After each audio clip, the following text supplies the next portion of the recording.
This is Deepak Parvat from Wings Publication. You know, we are running an author interview series and we have very talented author with us, and that is Muthu Kumar from Hyderabad. Before I speak about him, I have read many books. I am a voracious reader. I keep on reading. So I have read many books on success, mindset and everything. And those were few of the greatest books of the world. But recently, when I met Muthu and when we published Muthu's book, it was a great book on failure. So don't get surprised. This is a book on failure. What is failure? How to handle failure? How to go towards success? So this is a great book from Muthu. This is the book I'm talking about. So we will be meeting and we will be talking with the talented author Muthu Kumar Swami himself. And we will be learning what was his idea about writing this book and what he experienced in his life. He experienced failure in very early stage of his life, and now he is one of the very successful corporate trainers. So how did he manage to do everything? So we will be talking to him and knowing right from the horse's mouth. So stay tuned, keep watching, follow us, and this interview is going to be very interesting for you. So stay tuned. Thank you.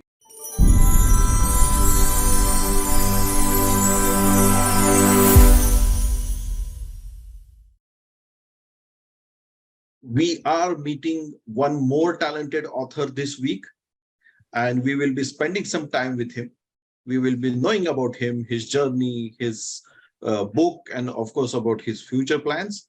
And we are very excited to talk to the talented, young, energetic, humorous author. And obviously, he is none other than Mr. Muthu Kumar Swami Maganti. Thank you. Thank you for the warm welcome.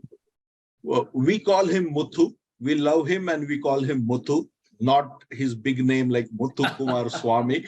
We love to call him Muthu. And of course, he's one of our favorite authors. His book is one of our favorite books.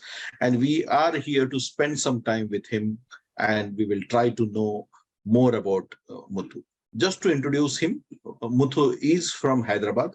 He stays with his family in Hyderabad. He has more than 3 decades of experience in the field of training, coaching, HR, organizational development, and whatnot. Muthu, please correct me if I'm wrong. Muthu can speak 5 languages: Yes. Tamil, Telugu, Hindi, English, of course, and little bit of Malayalam, if I'm not wrong. Kannada also. Kannada also. Oh, so 6 languages. I can understand 2 of the languages very well, but fluently speaking and reading and writing in 3 languages. Fantastic. So as I said, we will be on the journey to know more about a very talented man, Muthu Kumar himself. So Muthu sir, I have read many books on success. And of course, most of them are pretty famous from many popular personalities. But your book is not on success. Your book is on failure. So this is something new for me. Please elaborate. Yeah, this has been one of the biggest questions that I have been asked often. Whenever I share my book, people ask me, why did you write about failure? And because that is what they read first. They don't read the succeed, the 3rd word. They read the first 2 words, fail forward. So they think it's a different thing, and we are talking more about failure here. I wanted to make this actually a very important statement or a highlight, because success includes a lot of failures. Many people think success and failure are on 2 opposite sides, but it is not so. Every successful person has, of course, gone through a lot of challenges and failures, and that's how they become successful. So fail forward, and actually it is just one word. Failing forward means succeeding, because you are not failing and you are not stopping there. You are going to get up and roll up your sleeves and once again take action so that you go forward with the learnings. So fail forward stands for learning from the challenges or the problems we have faced, and going to take action based on the feedback we have received. And therefore, in our journey to succeed, we have learned a lot of things, and we make it that much more easier for us to succeed in our next attempt. So that is why when I wanted to write this book, it was the first time, in fact, after attending the boot camp of Wings publication, I wanted to write a book for the first time for myself. More importantly, for the passion that I have, the beliefs that I wanted to share with other youth. The first two times, it was just an accidental journey. I had co-authored two books. One was, of course, for Cambridge Publishing House. It was a very premium publishing company. They wanted to come up with a syllabus for polytechnic students to help them to be very successful and employable. So we are about 8 authors who co-authored a book called Poly Skills. And I was one of the authors who just contributed 2 modules. The second time, one of my mentors wrote a guidebook on Swachh Bharat Mission. We were working on the waste management big ticket project of the central government. So she wanted me to add some behavioral change and training modules on that. So again, added 2 modules in that. So the first 2 times, the opportunity landed on my lap.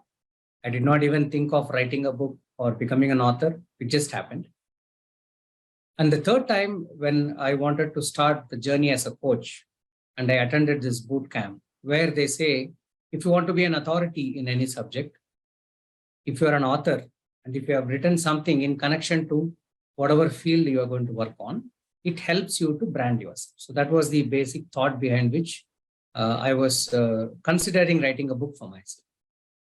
Then I wanted to look at what is it that I do most of the time. So most of the projects I have done or some of the personal challenges I have faced, I could see that I was able to adopt changes. I was able to bounce back from some of the challenges. So that's why I wanted to do a lot of work on change and transformation.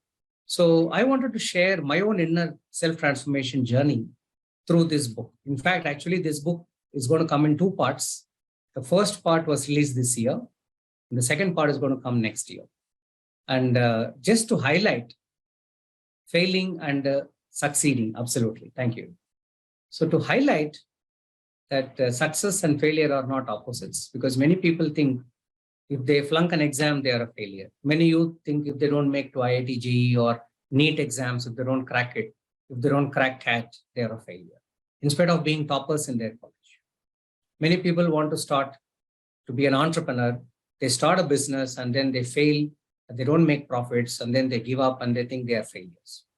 People get into relationships, they're not happy, they are able to not continue and manage the challenges they face in the relationships. They break away and they think they are a failure. So I have seen this pattern happen again and again with people whom I train or coach or even counsel. The first thing they believe that they have failed in life. So that is one main question I wanted to address through this book. That failing is part and parcel of succeeding. So you just need to be persistent and consistent, and then you will be able to succeed. So that is why my book is called Fail Forward Succeed. And my next book is part 2 is going to be called Fail Better to Succeed. Well, better. Oh, good. And another question, which I had asked you multiple times in past, but I'm asking you again for the audience, obviously. When we were discussing about your cover design concept and what should be there and what should not be there and everything, and then you were very specific that I want a frog jumping and I want it on the front cover. And I had asked you, Muthu, why frog? We can have tiger, we can have eagle, we can have anything. Why frog? And if you remember, we had a funny exchange. In fact, I wanted my photo to be like a frog jumping, and everybody was laughing. Why like that? You can simply have a frog instead. This is the next biggest question. After having asked me why a book on failure, the next thing they noticed in the cover, as you rightly said. In fact, we had taken more time designing the cover than writing the book itself. I have troubled the publisher so much. In fact, I've troubled your team just to get whatever is in my mind, the exact image I wanted to get in the cover. So not only the frog, people ask me why those so many bulbs. Are you an electrical engineer or something?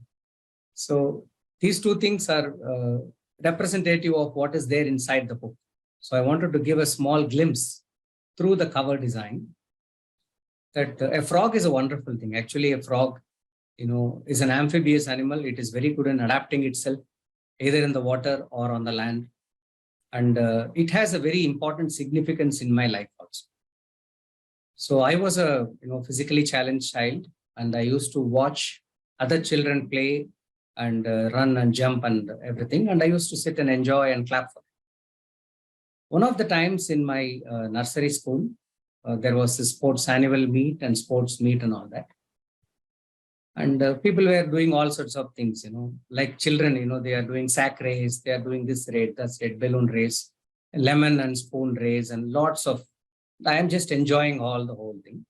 And then one of my teachers, my class teacher is sitting next to me, and another teacher has come up to me and said, why don't you join the next race? And my class teacher was looking at me funnily.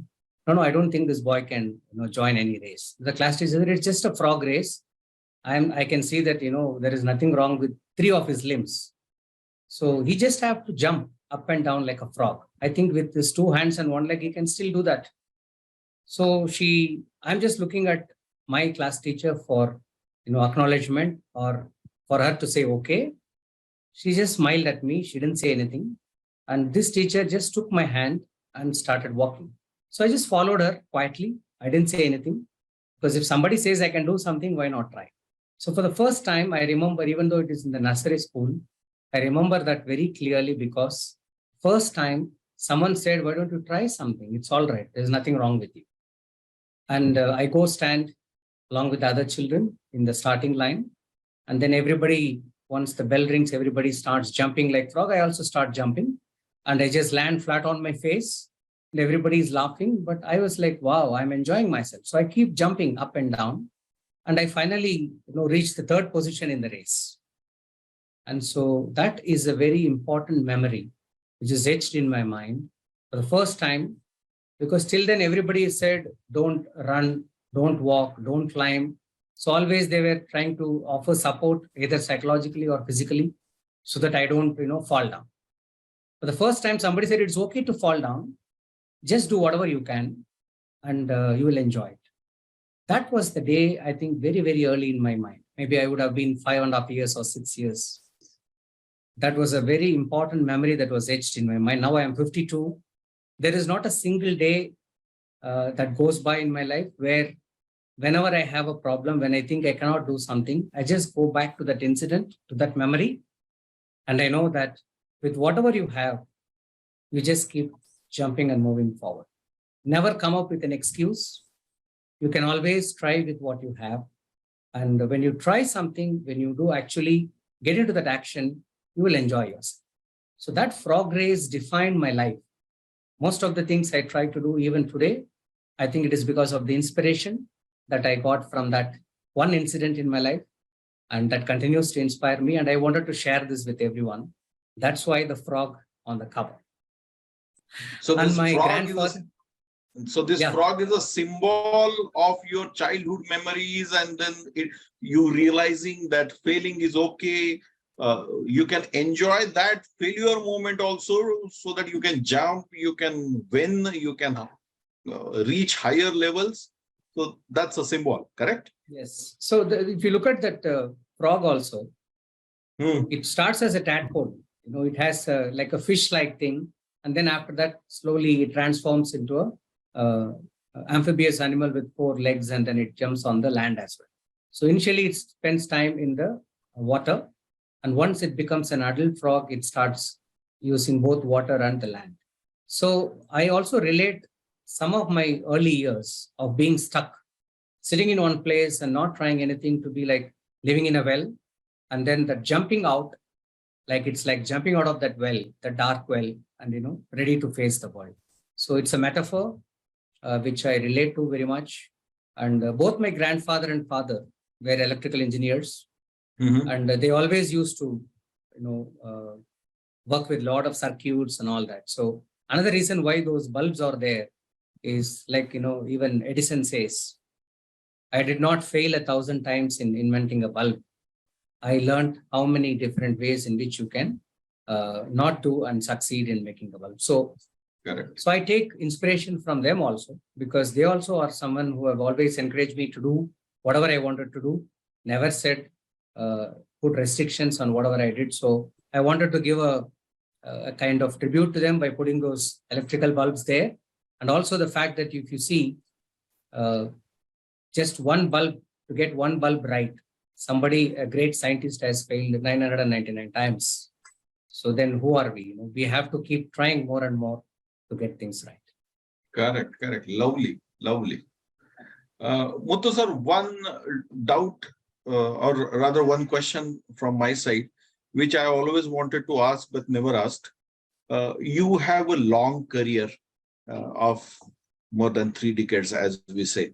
Then you are an expert in HR field, you are an expert in OD and OB and training and coaching field.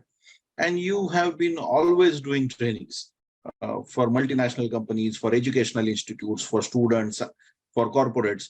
So you were always active in training field. So why you did not think of writing something in that field, particularly OB, OD field, HR field, and why this specifically on failure and success? Don't you think that writing on those subjects probably would have given you a boost in your current profession or your current field? Very good question. So something different from you. If you look at my career as well, I have experimented with my career and I have tried several things. I have not only been in training. I started off in behavioral science. I did my psychology. Then I went into HR and training. I did my MBA in technology management. In between, I used to, do a lot of work on waste management. So I always wanted to be an entrepreneur. I did not want to join any company full time. I always used to be a consultant or a training consultant or a recruitment consultant or a soft skills consultant. So wherever people used to call me, I used to go and complete the project. I used to maybe have a contract for a year or two. And I always used to retain my interest in trying to do something for myself. So that's been my passion.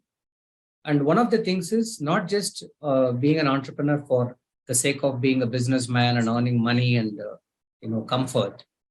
For me, solving problems that I see around myself. So that's why I like to call myself a social entrepreneur rather than an entrepreneur. Because for me, profit is not the motive. For me, finding solutions for the vexing problems around us is the motive. For example, waste management.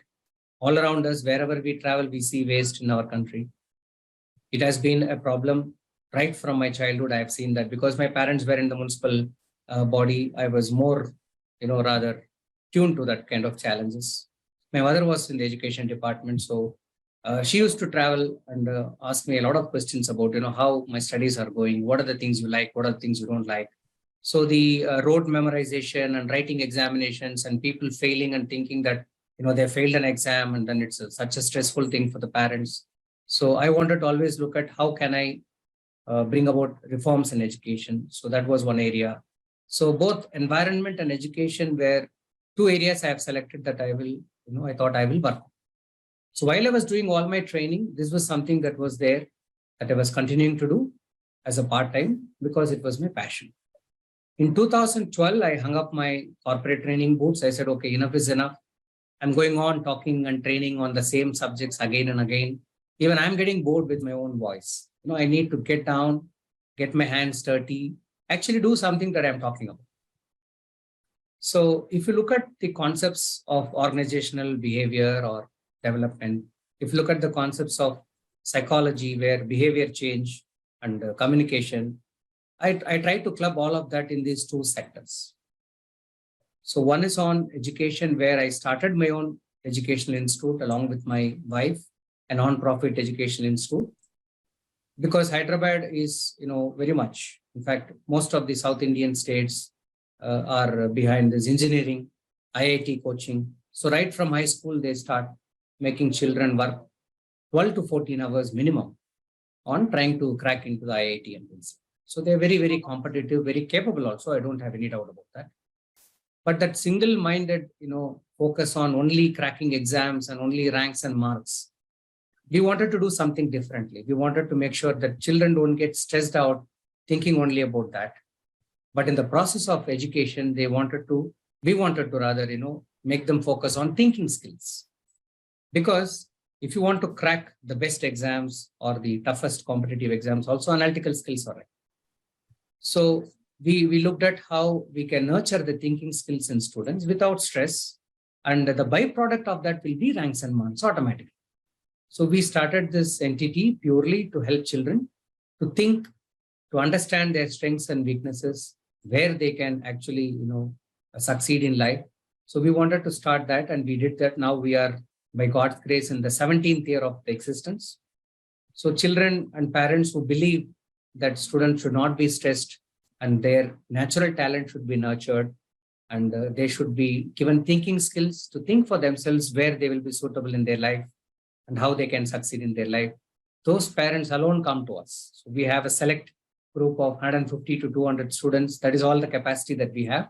So every year we have that many students coming to us. And I'm very proud to say that our students are all over the world now doing research and, in arts and fine arts and lots of things, not only in engineering. Lovely. So that is one. The second is the environment. Now, I started even before the Swachh Bharat movement started. We started doing work with the municipal bodies, municipal authorities, gram panchayats, showing them how they can, small ways incorporate some improvements in their processes so that they can achieve better cleanliness. So that is when these two things, after 2012, there was a major shift in my focus on education and environment. My institute, I started in 2007, but my wife takes care of it full time. So I started supporting her more after 2012. And my waste management and water management organizations, I started little later, 2014, 2016. So that is when I gave a lot of time focusing on solving problems for my clients. So keeping this in mind, one of the major areas I wanted to address through my book is the youth. Because when you catch children young and you are able to give them the confidence that it is okay to fail, it is okay to try again and again, it is okay to leave something which is not your forte and try to pick up and choose a domain in which you can flourish. And these kind of things are much more on top of my mind now, because whatever I learned the hard way in 20, 30 years, I didn't want the children who are in the formative years of their life, if they are given the right inputs, it is easy for them to, without making too many trial and errors and mistakes, it's easier for them to succeed. So I wanted my book to be a kind of a wake-up call for some of the youth who get very easily depressed or very easily anxious prone, thinking only about ranks and marks. So that is why I've selected these first two set of books to focus on my own journey. If I can be successful, why can't you? So that is a message I wanted to give. Probably in the future, as you rightly said, with my experience in the corporate, with my experience in the training, I might write some more books on that. So in fact, Polyskills is all about how you can use soft skills to get into employability. That was one of the co-authored modules I've done. And in waste management book also, the guidebook, SBM guidebook, specifically talked about how the behavior change can be made successfully for the waste generators, that is the public, and the waste public health workers, the waste collectors in the field, how capacity building and training them and making these two people, partners in cleanliness, how it can help very large cities to be successful.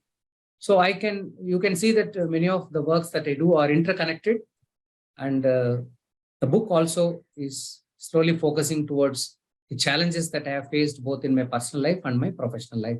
In fact, in part 2, you will have a lot of this OB and OD concepts, behavior change concepts at the higher level coming out. That experience is coming.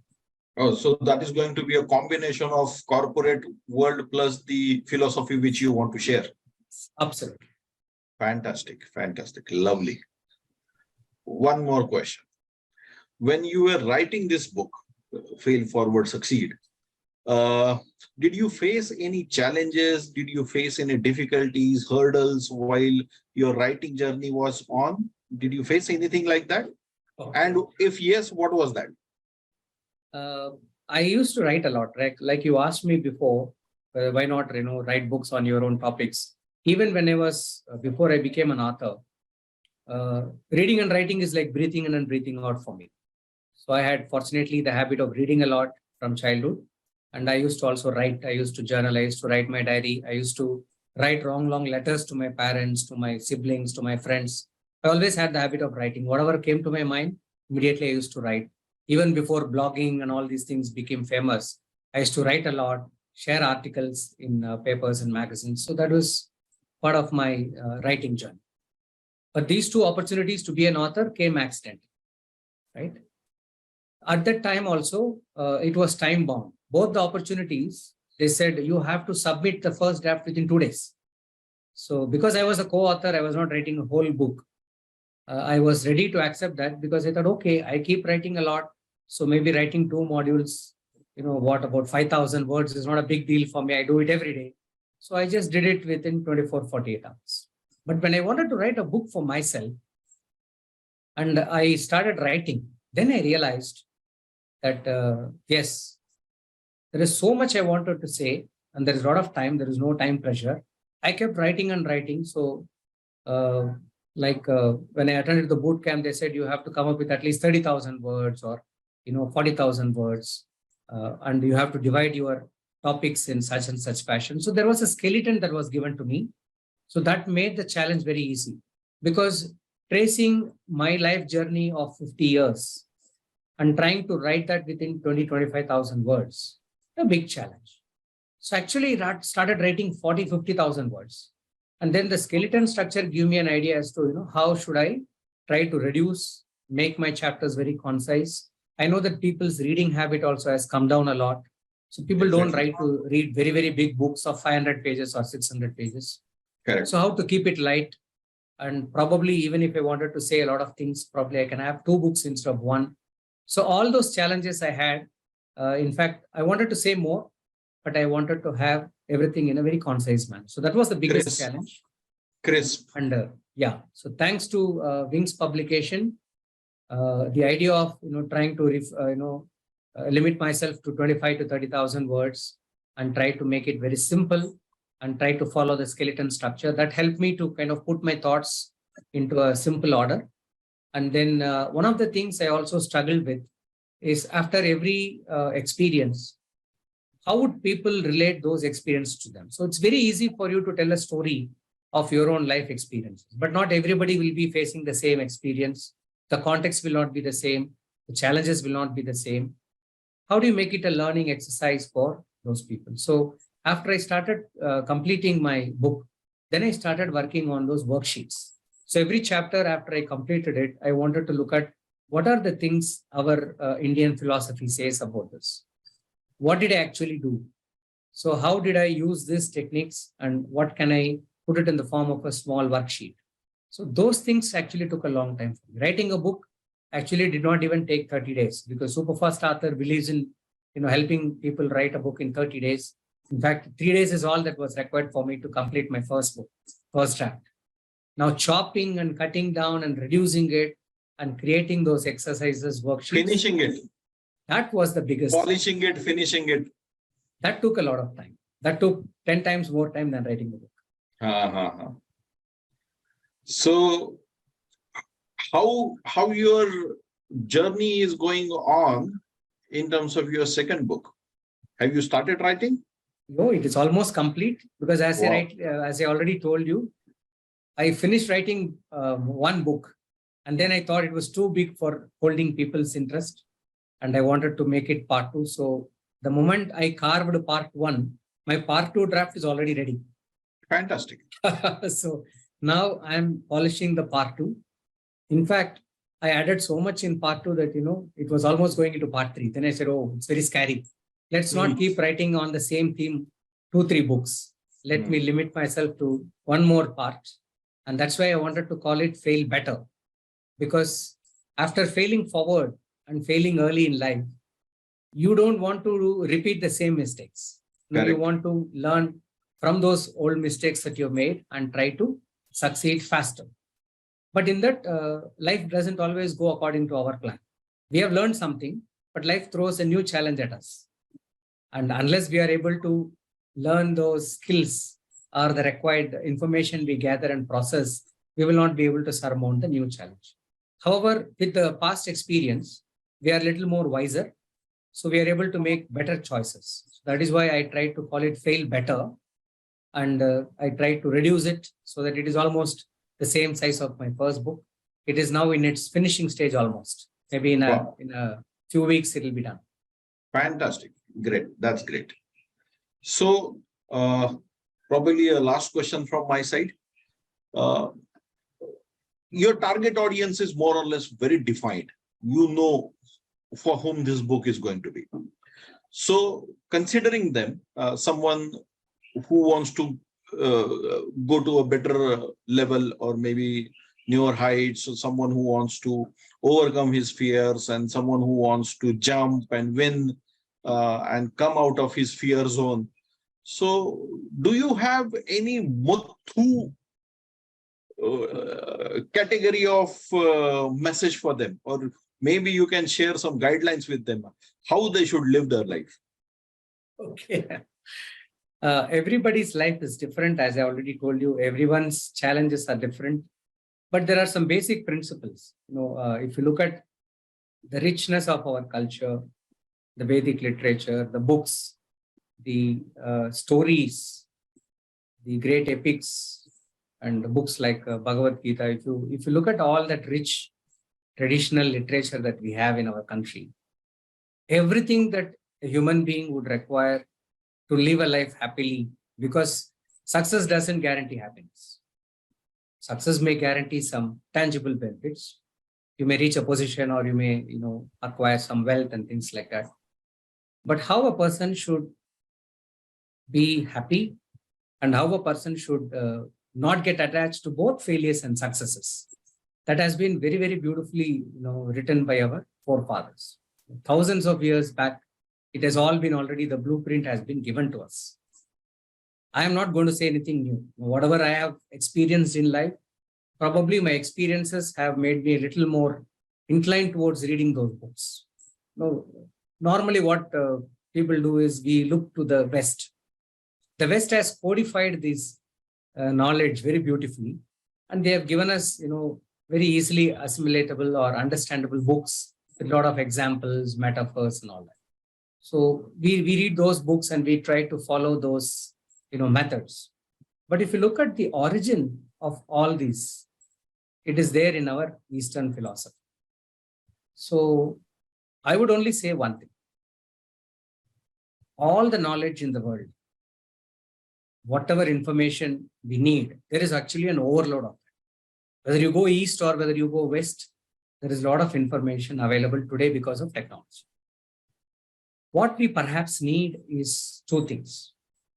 One is information processing skills, not to get bogged down with all this knowledge, try to understand, try to read every book, try to follow every coach or every mentor and all the, hard ways you need to, follow. No, you don't have to do all of those things. You just have to look at what is going to work for you and what are the situations that you are in, what are the challenges that are specific to you, and what is general. Now, the benefit of having a coach or a mentor is they have already traveled the distance. And without you trying to do trial and error, they will probably point you in the right direction. That is all they will do. They will help us to point in the right direction. So I have had a lot of mentors in my life, lot of teachers in my life who have made my life simpler. Right from the first teacher who took me for that frog race, to the teachers who used to counsel me and point to me what type of career would be suitable for me, what courses I should study, what I should try, how to be successful as an entrepreneur. So a lot of people have taught me some of the things, because I always thought failing and failing again, doing trial and error will finally refine the formula and give you a formula, which is not necessary all the time. In fact, one of my mentors used to say, Failing 100 times is not going to be a guarantee for success. Sometimes you can even look at how to get things first time right. There is a concept called FTR. So how to do planning and how to do preparation so well that you get the first time itself, you click, succeed. Correct. So these kind of inputs a mentor or a coach gives you. So instead of trying to take so much of overload of knowledge, today all we need to do is take information which is useful for our situation, take the help of a coach or a mentor or a teacher or anybody who has already traveled the distance. Suppose you're an entrepreneur, talk to people in your immediate family or your friend circle or your neighbors or anyone for that matter. Join a community of entrepreneurs, go and attend meetings, see what they are talking about, understand the domain, what are the challenges. So try to get relevant information from people who have already traveled the distance. So it is easy for you to avoid the pitfalls. But success comes only from action. So one thing is collecting information. One thing is talking to the people who give you relevant inputs. But these two things will help you only with the past and the present. The future is always in our hands. Correct. By taking action, by working on this, by making sure that we are able to surmount these challenges by always being consistent and persistent with our efforts. I think that is the single important thing for success. So take help from our scriptures, take help from our spiritual knowledge bank that is already there. It is free. You can access those bank accounts anytime. Also take help from mentors and coaches. And finally, take action. If we are able to follow these three things, everyone can be successful and happy. Wow. Wow. So that's a piece of advice from Guru Muthu himself. I am still a Shishya. I'm still learning. Muthu Kumar has seen it all. He has done it all. He has faced it all. And now the entire experience and entire wisdom is available for us in the form of his book. One book is already out and second book is on its way. So these two books will give us total insight. And this I can call it as a manual or a guide that if you follow the tips and techniques given in those books, you just cannot fail in your life. And even if you fail, then you will know all the possible ways of coming out of it. So that's a great insight from Muthu Kumar Swami Maganti sir himself, right from Hyderabad. So Thank you so much. Thank you, Muthu sir, for joining in today and sharing your valuable inputs today. Taking time out from your busy schedule, spending some time with our lovely audience and sharing your views, thoughts, opinions, and ideas. I highly appreciate it. So thank you very much. It's a privilege to be on this platform, and I thank you once again, especially Wings Publication, who has given me the tips and techniques to ace my authoring journey very successfully and making me an Amazon bestseller. Thank you so much. A lot of gratitude to your team. Thank you, and all the best for your second book. Of course, our best wishes are with you, as always. But your upcoming book is again going to be another exciting project to work on. So our best wishes are with you. We wish you all the best for your professional success, and of course your professional success, and our love and lots of kisses to your lovely daughter. And may God bless you all. Thank you so much. Thank you very much for joining in today. And this is where we formally end today's interview. Thank you very much. Bye-bye. Thank you. Bye-bye. Take care. Bye.